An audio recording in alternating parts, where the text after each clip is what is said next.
साथियों नमस्कार, इस वक़्त हमारे साथ मौजूद हैं राष्ट्रीय अध्यक्ष राष्ट्रीय पिछड़ा वर्ग मोर्चा से। सर एक मामला ट्विटर पे बड़ा ट्रेंड हो रहा है जिसमें महंत राजू दास हैं अयोध्या के।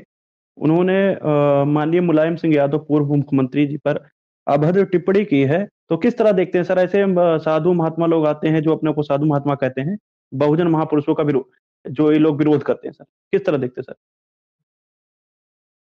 अभी जिनको साधु महात्मा कहा जा रहा है वो साधु महात्मा नहीं है, वो आरएसएस और बीजेपी के प्रचारक हैं, जो कि देश के आम लोगों को गुमराह करके साधु महात्मा बन के उनको वैचारिक रूप से आरएसएस बीजेपी के लिए तैयार करते हैं। तो उनके लिए काम कर रहे हैं, तो उनको साधु महात्मा समझना ही गलत है।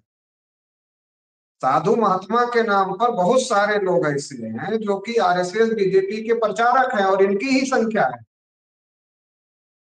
जो आरएसएस बीजेपी का प्रचार करने के काम पर लगे हुए हैं।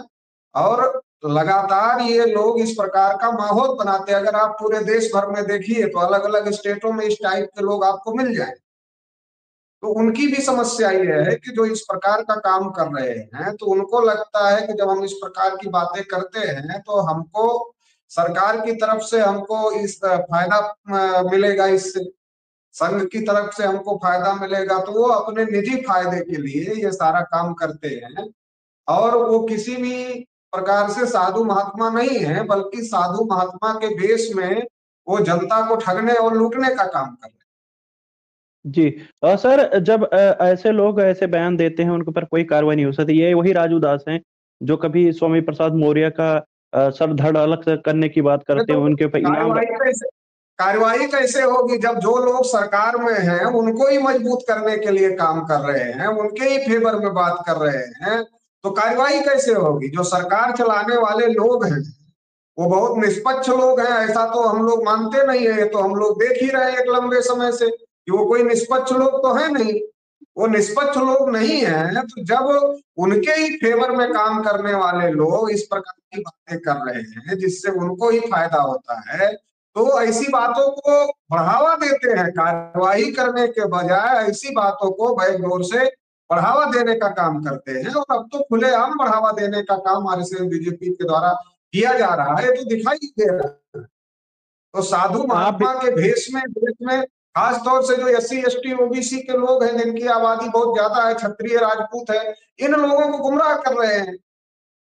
जी, आप भी तो ये बोलेंगे तो आपको भी सर आप भी लोग जब विरोध करते हैं, आप लोग जब अपने समाज को जागृत करने की बात करते हैं और तो आप लोगों को भी धमकियाँ देने का काम करते हैं ऐसे लोग, क्या ये कहेंगे सर? दुनिया में जो क्रांतियां हैं, दुनिया में जो क्रांतियां हुई है, तो कभी डरने वाले लोगों ने दुनिया में क्रांतियां नहीं की है। अगर आप चाहते हैं कि देश में मौलिक परिवर्तन हो, समाज में मौलिक परिवर्तन हो, तो उस मौलिक परिवर्तन के लिए आपको रिस्क उठाकर तो चलना पड़ेगा। अगर आप रिस्क उठाकर चलना नहीं चाहते तो फिर आप मौलिक परिवर्तन का काम करने लायक नहीं है। जी, तो इसलिए जो भी देश में जो लोग परिवर्तन का काम करना चाहते हैं, उनको अपना काम निरंतरता में करते रहना चाहिए। दूसरे लोग क्या सोचते हैं, क्या करते हैं, क्या कहते हैं, वो उनके ऊपर है। हमें जो हमारा काम है संविधान लोकतंत्र को सेफ रखने का, अपने लोगों को जी, हक अधिकार दिलाने का, और देश में समता स्वतंत्रता बंधुता न्याय स्थापित। हमारे पूर्वजों ने तो कभी नहीं कहा कि भाई कुत्ता आपको काटे तो आप भी कुत्ते को काट लो, ऐसा तो कभी कहा नहीं हमारे पूर्वजों। हमारे पूर्वजों ने कहा कि समता स्वतंत्रता बंधुता और न्याय स्थापित होना चाहिए। तो समता स्वतंत्रता बंधुता और न्याय स्थापित करने के लिए जिन लोगों ने कोशिश किया है, उनके ऊपर बहुत सारी बातें कही गई हैं, और बहुत सारी बातें उनके साथ में हुई हैं। चाहे वो प्राचीन भारत हो, मध्यकालीन भारत में संतों के साथ बहुत सारी बातें हुई, आधुनिक भारत में फूले से लेकर बाबा साहब अम्बेडकर, मान्यवर काशीराम साहब, और आज भी जो लोग काम कर रहे हैं उनके साथ बहुत सारे षड्यंत्र, बहुत सारी बातें हो रही हैं। मेरा सवाल ये था सर कि आप लोग देश भर में खुलकर लोगों को जागृत कर रहे हैं और ओबीसी, एससी, एसटी में भाईचारा निर्माण कर रहे हैं, तो आप लोगों को नहीं डर लग रहा है? ऐसे लोग तो लोगों को भड़काने का काम करते हैं, तो आप लोग को डर नहीं लगता सर? देखिए, दुनिया में जो क्रांतियां हुई है वो क्रांतियां डर कर नहीं हुई। जो क्रांति करने वाले लोग हैं वो डर करके काम नहीं करते, और अगर वो डर करके काम करेंगे तो फिर समाज में परिवर्तन नहीं होगा। जो हम लोग चाहते हैं कि देश में मौलिक परिवर्तन होना चाहिए, वो मौलिक परिवर्तन करने के लिए तो आपको बोलना पड़ेगा। और हम कोई गलत बात नहीं बोल रहे हैं, जो बात सही है और संविधान हमको अधिकार देता है, हम वही बात बोल रहे हैं। तो इसलिए ये आपको बोलना पड़ेगा, और जिन लोगों को इससे मिर्ची लगती है उनको लगती है। जी दूसरा ये है, इस देश में हम लोग जो हैं, इस देश के असल बासिंदे हैं, इस देश के मूल निवासी हैं, और इस देश में हमारी जो संख्या है वो 97% के आसपास है। तो ये जो 97% वाले लोग हैं, अगर ये बोलने से सही बात डरने लगेंगे तो फिर तो देश में बोलेगा कौन? अगर 97% वाले जो इस देश के असल बासिंदे हैं, मूल रूप से जिनका ये देश है और वो मूल निवासी है यहाँ के, अगर वही डरने लगे तो फिर इस देश में कौन बोलेगा? जी तो जी ना तो डरने की जरूरत है और ना ही अन्याय अत्याचार के लिए चुप रहने की जरूरत है, बल्कि लड़ने की जरूरत है, और देश में बड़े वैचारिक परिवर्तन की जरूरत है। तीर जी तलवार बंदूक की लड़ाई अब नहीं है लोकतंत्र में, लोकतंत्र में विचारों की लड़ाई है।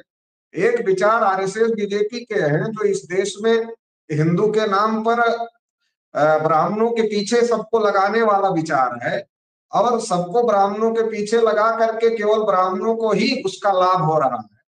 लोहिया जी ने एक किताब लिखी थी, हिंदू बनाम हिंदू। तो लोहिया जी का उसमें जी कहना था कि ये जो पिछड़े हुए हिंदू हैं, अगर उनकी भाषा में कहा जाए हिंदू की बात, तो पिछड़े जी हिंदू हैं और अगड़े हिंदू हैं। अगड़े हिंदू में भी एक ब्राह्मण है जो लीड कर जी रहा जी है। जो लीड कर रहा है जी हिंदू के नाम पर ब्राह्मण, वो अकेले ही सारे हिंदू को इकट्ठा करके सबका फायदा अकेले ले रहा है। जैसे राम मंदिर बना, सबने मिलकर लड़ाई लड़ी हिंदू के नाम पर, मगर ट्रस्ट में एक भी ओबीसी को नहीं रखा। जी जी तो इससे ये पता चलता है, राजपूतों को भी नहीं रखा। तो इससे क्या पता जी चलता है? इससे पता चलता है कि सबका उपयोग हो रहा है। एक जी जाति के लोग सबको लड़ाई में तो शामिल कर रहे हैं, लेकिन फिर सबका उपयोग करके फायदा केवल खुद उठा रहे हैं। और दूसरी तरफ जी संविधान निर्माताओं ने जो अधिकार एससी एसटी ओबीसी को संवैधानिक अधिकार, गुमराह करके उसकी जी लड़ाई लड़ने नहीं दे रहे, तो दोनों जी तरफ से नुकसान कर रहे हैं। तो इसके लिए लोगों को सजग करने की, सतर्क करने की जरूरत है। वैचारिक भिन्नताएं हैं, किसी को मिर्ची लग सकती है आपकी बात से, तो लगती रहे। जी जी तो सर क्या संदेश देंगे एससी एसटी ओबीसी के लोगों को जो ऐसे अभी भी जो देश भर में माहौल चल रहा है, कहीं न कहीं लोगों के अंदर डर भर दिया जा रहा है कि आप अगर कुरीतियों का, पाखंडवाद का विरोध करेंगे, तो आपके साथ कुछ हो सकता है। ऐसे माहौल में उन लोगों को क्या संदेश दें? देखिए, जब देश में स्थितियां बहुत ज्यादा बिगड़ी, तब जी, संतों गुरु महापुरुषों ने, जब देश में परिस्थितियां बहुत विपरीत थी, चाहे वो कबीर साहब रहे हों, चाहे रविदास साहब रहे हों, चाहे और भी हमारे संत रहे हों, विपरीत परिस्थितियों में भी उन लोगों ने इस लड़ाई को नहीं छोड़ा, इस अभियान को नहीं छोड़ा। तो विपरीत से विपरीत परिस्थितियों में संतों गुरुओं महापुरुषों ने लड़ाई लड़ी, और उसकी वजह से इतना बड़ा परिवर्तन समाज में आया कि आज हमको संवैधानिक रूप से बोलने का अधिकार है, अपनी बात संवैधानिक तरीके से रखने का अधिकार है। तो इसमें डरने की कोई बात ही नहीं है। संवैधानिक तरीके से हमको भारतीय संविधान ने अधिकार दिया हुआ है संवैधानिक तरीके से अपनी बात रखने का, तो हमें अपनी बात रखते आना चाहिए और अपनी बात जी, रखना चाहिए। ये हमारा संवैधानिक अधिकार है, इसमें डरने की कोई बात है ही नहीं, क्योंकि संविधान ने हमको अधिकार दिया है। देश किसी धार्मिक ग्रंथ से नहीं चल रहा है, देश अगर चल रहा है तो भारतीय संविधान से चल रहा है, और संविधान ने अगर आपको अधिकार दिया है तो फिर आपको डरने की जरूरत नहीं है। बल्कि ये जो जी, लड़ाई हमारे पूर्वजों ने चलाई और यहाँ तक ला करके खड़ा किया है, तो समता, स्वतंत्रता, बंधुता और न्याय स्थापित करने की इस लड़ाई को मुकाम तक पहुंचाना होगा, जब तक ये समाज में पूरी तरीके से स्थापित ना हो जाए। तो इसके लिए जी, हम लोगों को निरंतरता में काम करते रहना चाहिए, और जो लोग उकसाने का काम कर रहे हैं, लड़ाने भिड़ाने की कोशिश कर रहे हैं, उनसे सतर्क रहना चाहिए। जी। बहुत-बहुत धन्यवाद सर, आपने महत्वपूर्ण जानकारी दी। साथियों, तो हमारे साथ थे चौधरी विकास पटेल सर, राष्ट्रीय अध्यक्ष, राष्ट्रीय पिछड़ा वर्ग मोर्चा। सर ने साफ तौर पे कहा कि जागृति को बढ़ाइए और गाँव-गाँव जाकर और लोगों को जागृत करिए, क्योंकि संवैधानिक दायरे में रहकर और संविधान के ऊपर और संविधान के बाहर जाकर कोई भी ऐसी चीज़ें हमको नहीं करनी चाहिए, क्योंकि आज संविधान के वजह से हमको बहुत सारे हक और अधिकार संविधान मिल के चुके हैं। दायरे में ही हम अपनी बात कह सकते हैं ना। हमको इतना अधिकार है कि जो हमारे हक अधिकार की बात है, जो हमारे शोषण की बात है, अब व्यक्ति की स्वतंत्रता आर्टिकल 19 में आजादी है, अपनी अभिव्यक्ति जी, कर सकते हैं, तो करना चाहिए, जी। उसका उपयोग करना चाहिए। ठीक, ठीक। तो और साथियों जो लोग रोकते चौधरी हैं उनके खिलाफ कानूनी तरीके से निपटना चाहिए उनसे। जी, जी। तो सर ने निपटने की भी बात कर दी कि उनको भी संवैधानिक तरीके से निपटना है। तो सर महत्वपूर्ण जानकारी के लिए धन्यवाद और साथियों जो भी लोग इस वीडियो को देख रहे हैं, वीडियो को ज़्यादा से ज़्यादा लोगों तक शेयर करें। धन्यवाद सर। धन्यवाद।